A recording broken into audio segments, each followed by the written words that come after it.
It's Monday, everybody, and we're talking mental illness today. The conversation starts now, only on Foster TV.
It's Monday.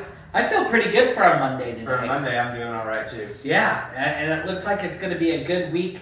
We have a lot to do in our studio this week. How was your weekend? It was good. I mean, the setting up the pool went as planned. A little bit of complication, but it turned out okay. Oh, well, that's good. And so you guys are ready for summer and getting ready for spring. Oh, Are yeah. are they heating the pool so that they can start using it, or they No. just wanted to get it set up? Just wanting to get it set up. Oh, okay, cool. Well, that sounds good. Now, is it one that stays up all year, or what? Yeah, they'll probably keep it up all year and then put a deck around it. Is what they're thinking. I'm telling you, it was beautiful here this weekend, and so we ran around a lot in the Jeep, and the kids love that, and spent time at the park and starting to do outside stuff, getting the yard cleaned up and ready to go, and that kind of thing. I as noticed well. everything was starting to get greener too. Oh yeah, it's starting to get green, and Have to mow some lawns here before too long. yeah, and we have a big lawn to mow. My kids have been on me about the robot lawnmower. I have seen those. There's a school actually close to this area that has some, Yeah. and I noticed them the other day going around for the first time. Yeah, they're 1,600 at Lowe's, but you can get them online for a little bit cheaper. And but yeah, I'm not ready. I think I can still mow the yard. And you know, I have a 17-year-old, I have a 12-year-old, I have a 18-year-old, and I have a 21-year-old. You would think that one of them can come mow my lawn for me.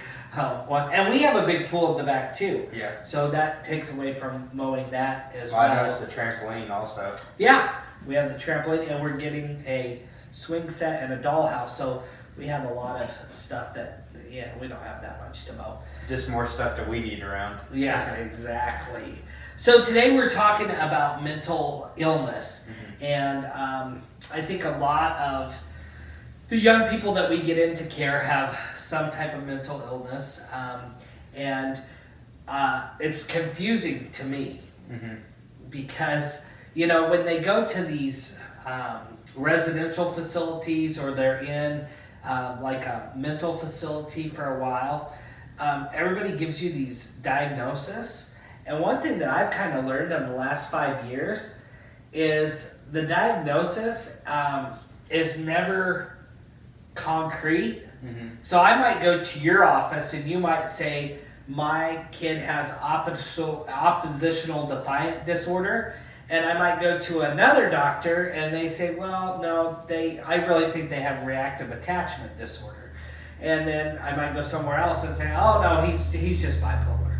And so it's really confusing as foster parents to even know what they have and what we should be looking for. For instance, at a younger age, with a kid that might have bipolar, they don't say, oh, well, he has bipolar disorder. Right. It's, well, he's probably eventually going to have bipolar disorder, Right. but we can't determine that right now. Yeah, or they say that they can't determine like bipolar until they're like 16, but then you'll go to a place and they'll say, oh no, he's 12, he's definitely bipolar. And you're thinking, well, when I thought that you couldn't determine that till they're 16. Mm-hmm. So it's just really confusing. So we wanted to start a conversation today, Tristan and I, about some of the mental illnesses that are out there. And I guess when you're getting lots of different stories, I want to kind of start a conversation on where we go and where we explore. And although Courtney's not on the show today, Courtney does a lot of our segment producing, as we call it. And so a lot of times she's in the studio and she's feeding us information as we're talking about these things. And she's definitely here with us today. She's just not in front of the camera because we have so much that we want to cover in this half hour. And so we really needed somebody, an expert behind the camera, feeding us information so that we could talk educated about it. Yeah. So when we come back, we're going to talk more about mental illness today. On Foster Life. Hi, I'm Mitchell. I'm from the Netherlands and we love foster care.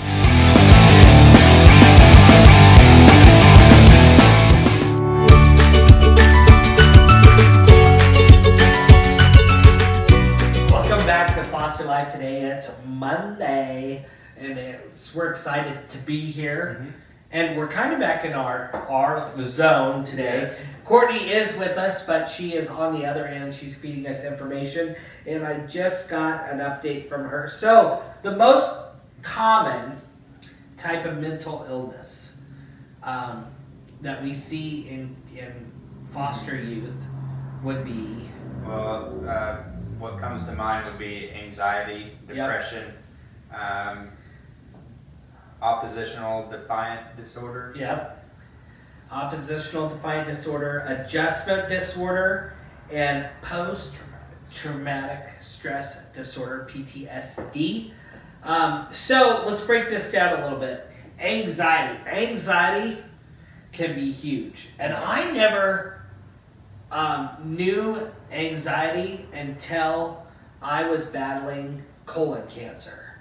And oh my gosh, I did not realize, like when people say that they struggle with anxiety, I'm very sympathetic to them now because before I got sick, I didn't know what anxiety was, and it can be like sweats. And you it can comes be on like so quickly. Emotional. You can feel like the whole world's falling apart, and you're just anxious, and you don't know what to do, and I don't even like talking about it really because I remember what that was like, and I would have huge anxiety every time I needed to have a medical procedure done, a treatment, or some type of hospitalization, and I had all this anxiety, and it was it almost ruled me. Pressure that you can't get rid of. Right. In that moment.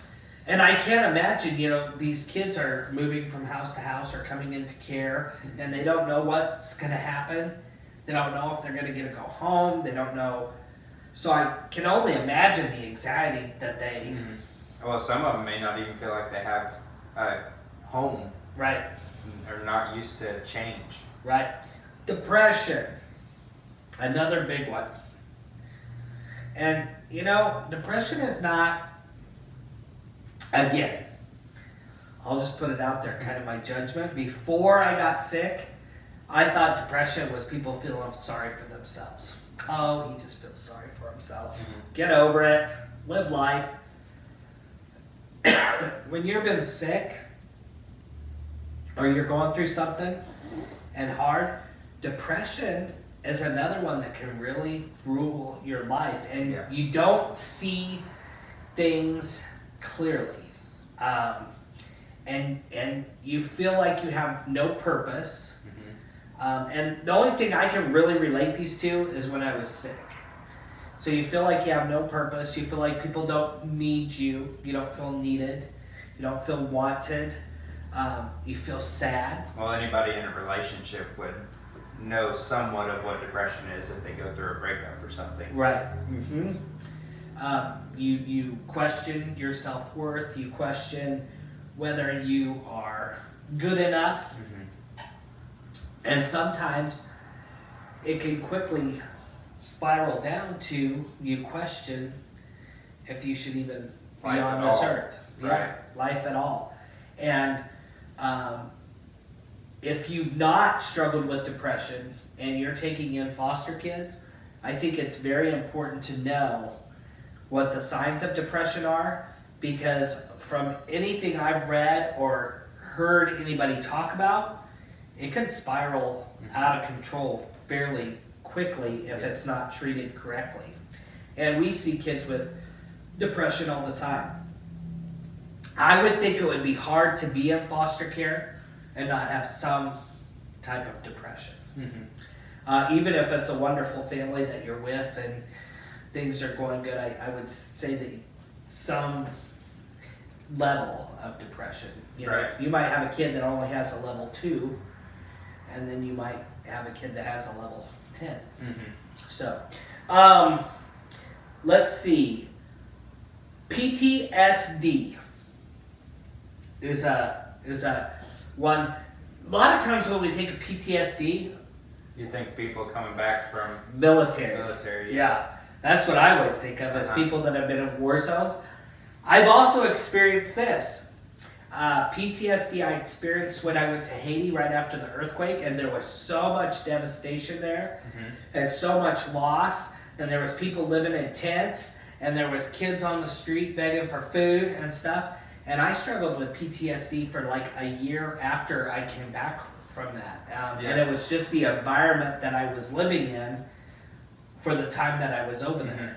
And I think that that's interesting that they can do that. Yeah, or just think about like the hurricanes and monsoons that you have. People could have post-traumatic stress from something like that occurring too. Yep. So that, but also, I would guess these refugees that are coming across the border, and those kids are being brought into foster care. I would guess that that's a pretty traumatic. I mean, if we believe everything that we see on the news, we see these kids being in cages and holding cells and all of that stuff. I would guess that that's pretty traumatic, Yeah. and that could cause some PTSD. Our one son, he has PTSD from the abuse that was in the That's home. what I was thinking, is maybe they'd have it because of abuse in the home. Yep, the family was a very violent family, and there was lots of physical abuse that happened, and so he has PTSD based on his experience in the home when he came to us. Oppositional defiant disorder. Do you know what that is? Well, from my understanding, it's, well, for an example, it would be the kid sitting there and you tell a kid or a child not to touch the cup, and then they wound up just slamming the cup and hitting the cup off of the table. Yep. And not listening to what you have to say. We experience this quite a bit in our house. We take in elevated needs or elevated behavior young men into our home, and we just experienced this yesterday. So I told one of my boys, we had caught him in several lies through the day, and I said, so for school today, we're not going to use our computer, we're going to use our textbook. And so he told me where I could stick the textbook, and then proceeded to break the kitchen stool, our table stools, and I mean, he busted it. Wow. And broke it. And yes, he has oppositional defiant disorder. And sometimes you're going to tell them, I wouldn't do that, and they're going to do it just to show you that they can, and that you can't do anything about it. So I think that one is probably pretty common. I don't know about girls, because we haven't had a lot of girls in the house, but I know with the boys, we see that quite a bit as well. Maybe a girl wouldn't be as violent. They'd do other things like talk back and show their ways, maybe with Barbie dolls or something, not throwing a cup off of the... And Courtney is sitting behind the camera shaking her head and us going, it's the same either way. It's the same. And then lastly, we were talking about adjustment disorder, which is having a I'd say time I of fall on the adjusting. lines of this disorder just because Really? I like routine, and if my routine gets messed up, it seems like my whole day's messed up. Yeah, these people don't like change, and they And that's how I like to am. I have kind the of. same routine every single morning I wake up. I go Mhm. through the same routine in getting ready, and I walk out of the house about the same time. And every time I walk out of the house, I make sure I've got my cup of coffee and my books, and I'm ready to go to work. Yeah, you know Robert, and you know Rosalie, and you know Rose. You put a little piece of something in their routine, and holy smokes! And Rose is only 3. Rosalie's 6, and then Robert's 17. They like to go to bed at the same time. They like to wake up at the same time. They like to get up, have breakfast, get dressed, and you throw that routine off a little bit, and they just derail as the day goes. That's exactly how I am. Yeah. So I can see that. I love change, but I like routine. So I mean, if you tell me, oh, we're gonna move to a new house, oh, I'm totally into that and whatever. Or they say, oh, we're gonna change the studio, we're not gonna film this way, we're gonna do things different. I'm cool about that, but I still like my routine to kind of go the same way. So I guess I would be more of the, I'm cool with us making changes, but let's keep the routine the same. Same hourly routine. Yeah, we're gonna still film the same days. We're still gonna shoot the shows the way we do, but we're gonna just change things up a little bit. So that's just kind of me. When we come back, we're gonna talk more about mental illness today on. Hey all, it's Courtney from Foster Life, and currently Foster TV is looking for 12 nonprofits who support foster and adoptive kids and families that we can support financially or in kind codes. If you are interested or know a nonprofit that supports the foster care adopted community, I want you to email me their story at producer.fostertv@gmail.com.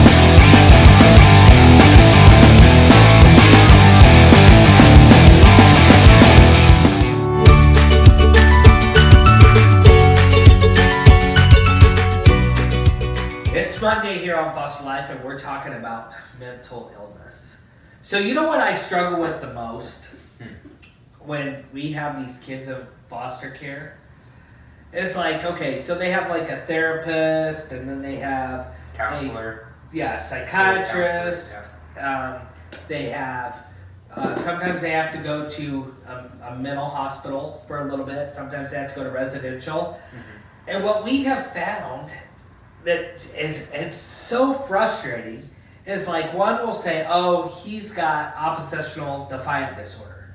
And then one will say, oh, he's got reactive attachment disorder, which we didn't talk about, which we have a new show that's coming out this September that Courtney will host. And everybody knows Courtney, and it's called My Rad Life. And reactive attachment disorder is where when they start to attach, they have a really hard time attaching, and then if they do, they just have to. Yep. As soon as that attachment gets close and you feel like you're bonding, that's whenever everything. Yeah, it just blows up. And really, that's what happened yesterday when I was talking about our son. We've been spending a lot of time with him. He just got a new computer, and we've been doing a lot of fun stuff, and just spending a ton of time with him. And that was after he blew up. He was pushing away. So. And then you have another one that'll say, oh, no, they have oppositional defiant disorder. And then, well, no, I don't think they have that. They have this. And it's hard to, I mean, which one do you believe or Yeah. which one do you trust? As a foster parent, you're going, well, holy crap. What do I believe? And what I'm learning is nothing is set in stone. No. So maybe the things that they're expressing with one counselor is totally different than what they're expressing with another counselor, which is totally different than what they're expressing at a mental hospital. Mhm. And it might be totally different than what they're expressing and it might be who they trust more, and so they have different levels of trust and everything. And so a lot of times, what I think, and I'm not a doctor, we're just starting a conversation, and we're just trying to help each other and kind of build with each other, but it's been my kind of that they might have one and they can minor in another, kind of like Yeah. college. No, then they might have one that kind of goes Mhm. with it, and it's hard to make it just one thing. Right. Basically, they determine what they see in front of them, what the child is doing or acting like Mhm. right then and there. Yeah, So experience. it's not that they're wrong, but it's just what they're seeing at that time. Right. Yeah, and we can't get all caught up in that. I think more importantly is figuring out what you can do to help them. Mhm. Now, we're weird. You knew this. Me and Ethan are really weird. We're not all about medication. So kind of our guideline in our home for fostering is we medicate mental illness. We do not medicate behaviors. So, when my son went off yesterday, broke the chair, Mhm. all of that stuff, we did not give him medication. Yeah. We know how to let him calm down. We know how to de-escalate. We know how to do those things. And I it's, believe we even had an episode about de-escalating behaviors. yeah, and once you can kind of figure that out with your kid, it's good. Very rarely, we have one son that gets really aggressive, extremely aggressive. And so on occasion, if he's over the top, we have a medication that we can put under his tongue and it'll sedate him and take him down. But we only do that in very extreme cases. Because one of the reasons why we did that, these little turds, they'll do that kind of stuff because they want the medication, because it's their way to check out Yeah. for 24 hours. Uh-huh. Because it takes a while for that crap to wear off. Right. I mean, you wake them up the next morning and they're still just groggy and everything, so it's just a way for them to check out. And we, just our personal opinion is, we don't want every time life gets hard, For them to have that that fallback. I'm just going to check out, because they could do that in a lot of ways. They could do that Right. with alcohol, they could use it with street drugs, they could use it with, medication, whatever. And I guess we just don't want to do that. Right. So we use medication more for the mental illness, and then when we have the actual defiance or the crisis or whatever's going on, we do that. Now, anxiety and those things are different. Mhm. Obviously, if somebody's in our house is having a panic attack or they're having anxiety, we want to get them the medication that they need to calm down Right. and whatnot, because those are not as controllable, and those can be very scary. They can be. I don't know if you've ever seen anybody that's had a severe panic attack or anxiety, Oh yeah. and they start sweating and they don't know what to do, and sometimes they start crying and they're just beyond themselves. Well, obviously we want to get them the right medication and things to get them calm down. Right. And those medicines that we're talking about, they can change often. Sometimes, which I didn't know this, sometimes something works for the longest time and then all of a sudden it just stops working. Mhm. And so you have to go back to the psychiatrist and start adjusted medicines and everything. Well, there's just so many different ones that they can have too, and Right. some of them may not even be. They can be non-narcotic as well. Yeah. And I would ask your psychiatrist if you have a child that is being medicated for a mental illness, there is now a test that they can actually do that checks, I guess, their chemicals, and it's called, what is it? Genosense. And it checks everything, and so it'll show them which medications will work the best for them. And we have a psychiatrist that does this with our children, and it's amazing because you don't have to go through as much of that testing to see what's going to work for them and what's best for them and whatnot as well. Well, they have a better idea instead of just saying, okay, use this for a week. Oh, this isn't working. Use this for a week. Right. It actually settles in on. I mean, it'll still be a multiple of different ones, but it kind of based on per person, it helps them out. Right. Well, when we come back after this, I am going to tell you the mental illness that I'm the most afraid of and why. Right after this. On Foster Life. We'll be back.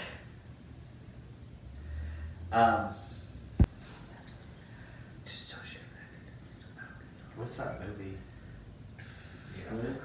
Split. That's what he has associated. Welcome back to Foster Life today. We are talking mental illness here. So just to kind of piggyback, we were talking about medication. And one thing that we learned, we love our medical doctor. We do. And she's awesome. And she's really good for medical things. When it comes to mental health, I just kind of feel, and this is my opinion, and remember, we're just starting the conversation here. So I'm not a doctor. I just can go on based on our experiences. Right, exactly.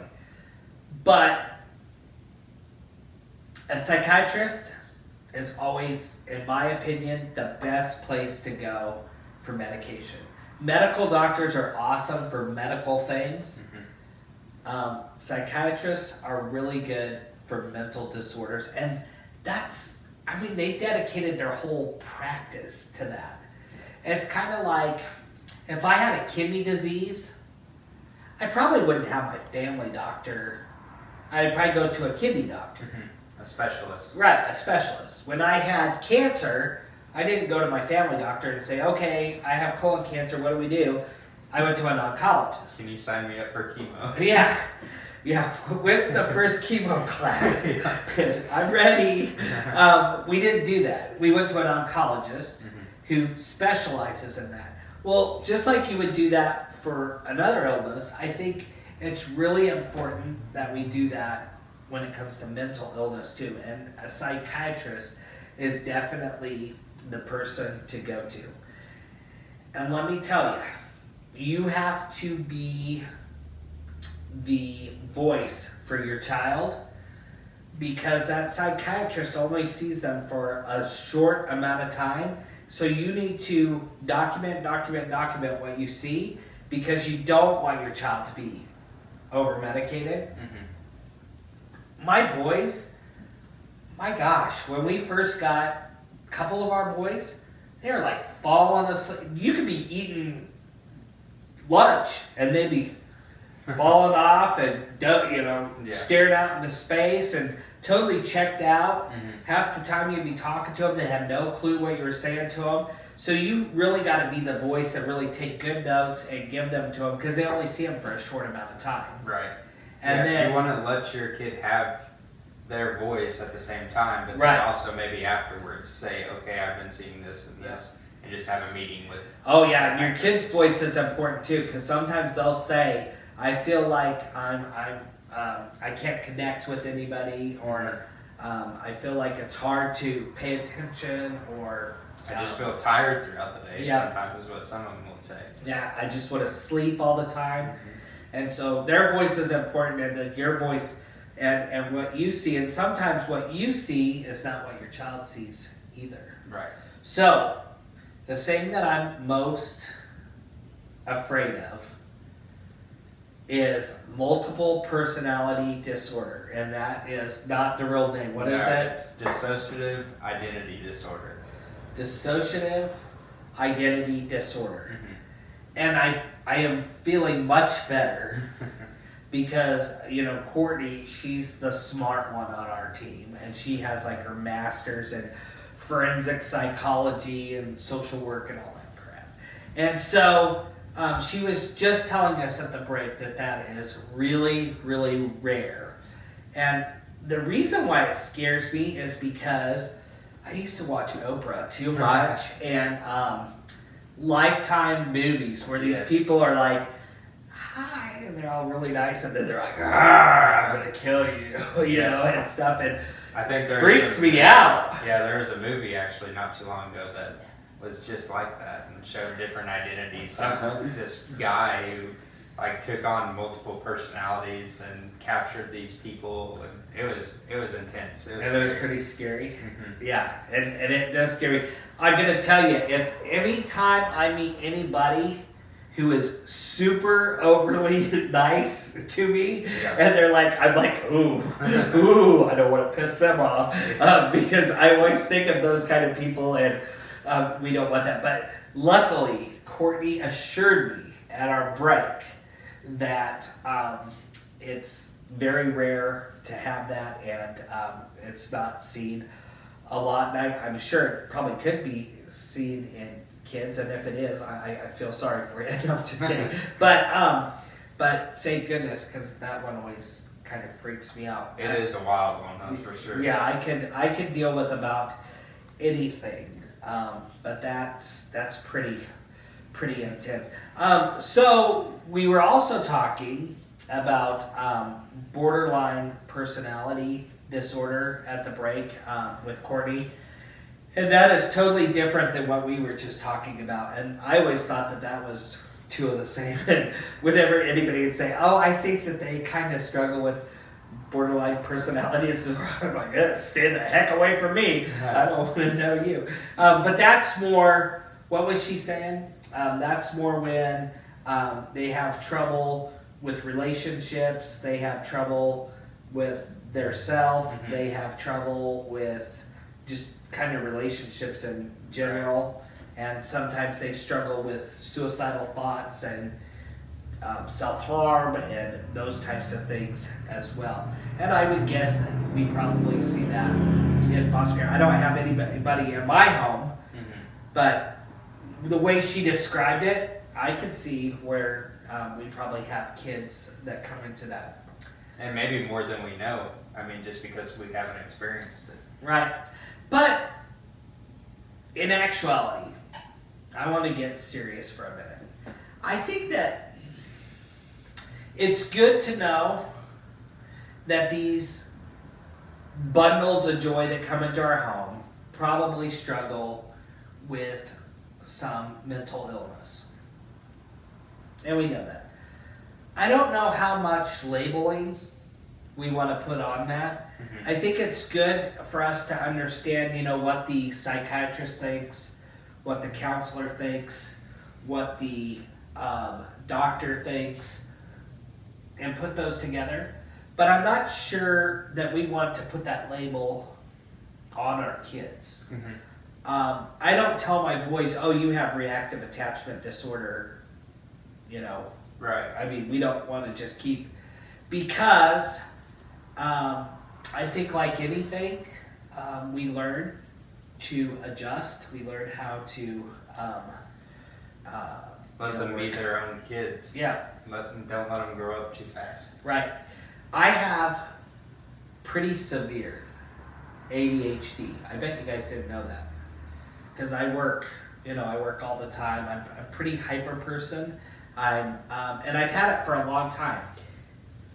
The coolest thing that I learned to do with my disorder is I learned how to make it work for me. So instead of it being unhealthy, I've always used it in my careers and in my jobs and in the things that I've done. Right. And as a result of that, I've had a pretty amazing career. And I think when we talk about mental illness, and working with our kids, I think, and this is just my opinion, and I don't know, I'm not a doctor, but kind of my thought is why wouldn't we help them to learn how to cope and to work with their mental illness so that it can be a positive thing for them in the future. I don't feel like we should just label it as a disorder and not help the child. Right. I mean, there's different ways that you can cope with any disorder. Right. And working with them. One of the things that we're going to be talking about in the upcoming weeks, I'm not sure, I'm looking in our studio right now, and I don't see it on there for immediately, but it might be next month. But we're going to be talking about how to basically coach our kids when they're in crisis to use their coping skills. My kids all know how to use their coping skills. It's when we get to a crisis, they forget about their coping skills. Right. And so we're actually, I think Courtney's on that show that's coming up, and she's going to help us learn when we're in a crisis, how do we coach them to use those coping skills. And I know that's coming up either in April or May, because we have all of those episodes lined out and ready to go. So we'll be dealing with that, and I think that will be a really good episode to help work with their mental illness and that type of thing. And it may be a good episode to get people involved to where they can comment on their coping skills as well. Right. What they have their kids do. We'll be wrapping up right after this.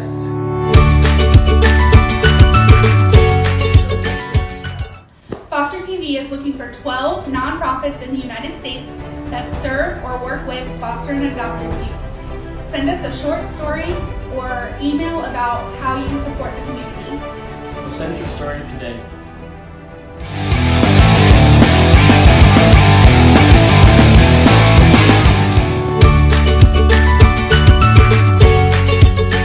We're back today on Foster Life. So, coming up Wednesday, most people don't know this, but Gypsy Blanchard has been in the news a ton lately, and that was the girl who was supposedly handicapped, had muscular dystrophy, cancer, all this stuff. Believed it most of the Yeah, and in a wheelchair. And there's been a movie, there's been a documentary, there is a miniseries on Hulu called Second Act, and it's been in the news a lot. Right. Basically, her and her boyfriend ended up killing her mom because she had done these things. And most of you don't know that they lived in our town of Aurora, Missouri, before coming to Springfield. And a lot of people that you and I know reached out to them and gave them and helped them out a lot. And even friends here that we have in Springfield helped them out tremendously. Right. And that mom had a mental illness. Munchausen's by proxy. Oh yeah, Munchausen's by proxy. Yeah. And so we actually did a episode on this, and it's going to air Wednesday on Foster Life, and we'll be talking about this family. The reason why Tristan and I wanted to do this for Foster Life is the system really failed Gypsy Blanchard in a lot of ways. And although you or me agree with how her and her boyfriend handled the situation, murder's not the answer. No, not at all. But it also is very sad how the system failed her. And you will see all three of us, Courtney, because she's going to be here on Wednesday, which she's not typically, Tristan and I all have different views on what should have happened to Gypsy and the whole story. And I think in a certain way we're kind of tied to it personally because they were in our community and we know so many people that helped them out. So that's coming up on Wednesday. May the 11th, we will be in Branson for a fundraiser, and we want as many children in foster care, foster families, residential facilities to come and join us at the Wildwood Indoor Mini Golf. And we're hoping to get about 500 people there. And just, I don't want to say celebrate foster care, but celebrate that we work together and that we come together and that we serve together. Right. And have some food, Have some fun. have some fun, play some mini golf, and Tristan and I and Courtney and Mama T and Rosley will all be there. We'll be willing to play mini golf with you. We're going to do a couple of shows there, and that'll be fun. It's always fun to have a live audience.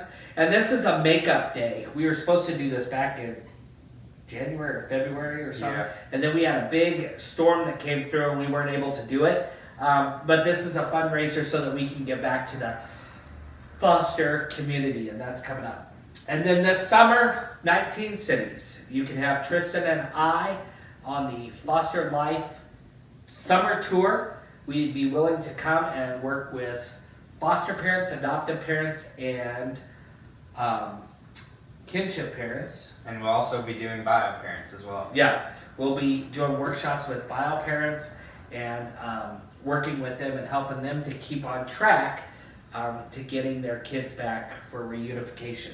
Before we check out today, oh my goodness, Patty's story, the meth to reunification. Holy smokes, she is blowing up. I just cannot believe all the views that she's had. If you haven't had a chance to check out that story, go to our website. It's fostertv.wordpress.com. Go to Meth to Reunification. She has an amazing story to share on how she got her kids back. Till Wednesday on Foster Life. We'll see ya. Take care. Bye-bye.